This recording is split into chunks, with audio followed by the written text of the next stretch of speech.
Dia macam perubatan Colby lah. Walaupun tak ada masalah, kita nak memanjang hayatkan gearbox dia.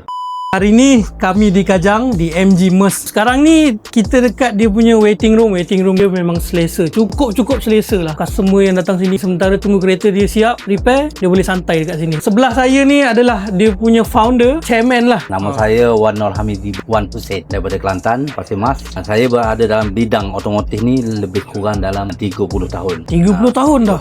Saya nak tanya Abel, pengalaman Abel ni dah berpuluh tahun. Tahu dah segala jenis gearbox, Mercedes. Kebanyakan kereta ni Abel dah tahulah gearbox dia macam mana kan. Jadi kenapa Abel memilih RM Autocare dan letak dalam Abel punya servis dekat workshop? Okay, Alhamdulillah, terima kasih RM Autocare kerana membuat satu produk yang betul-betul memberi kebaikan kepada pemilik-pemilik kereta, terutamanya Mercedes dan BM. Apa yang saya lihat produk RM ni, dia boleh membantu dan mengurangkan masalah yang timbul pada sistem auto transmission. Kereta auto transmission ni dia menggunakan rubber. Jadi rubber tu mesti ada satu produk untuk membantu menahankan jangka hayat. Produk RM ni adalah salah satu yang bagi saya terbaik lah. Saya guna dah memberi impact kepada customer-customer saya. Dalam gearbox auto transmission tu dia ada 3. Yang pertama berkaitan dengan rubber, yang kedua berkaitan dengan hydraulic system, dan yang ketiga dia berkaitan dengan mechanical system. 3 benda ni kita kena tahu. Produk RM boleh menahankan jangka hayat berkenaan dengan rubber. Macam mana strategi Abel dekat workshop ni untuk recommend customer supaya ambil RM Autocare ni? Okey, MG Mestion senang je. Dia macam perubatan Colby lah. Okey. Ngaji Quran lah. Customer mari di MG Mestion, first kali kita akan tengok mileage dia. Kita akan suggest bila mileage dia dah 60,000, 70,000, 80,000. After warranty kita akan recommend pakai RM. Walaupun tak ada masalah lagi. Walaupun tak ada masalah, kita nak memanjang hayatkan gearbox dia. Itulah point yang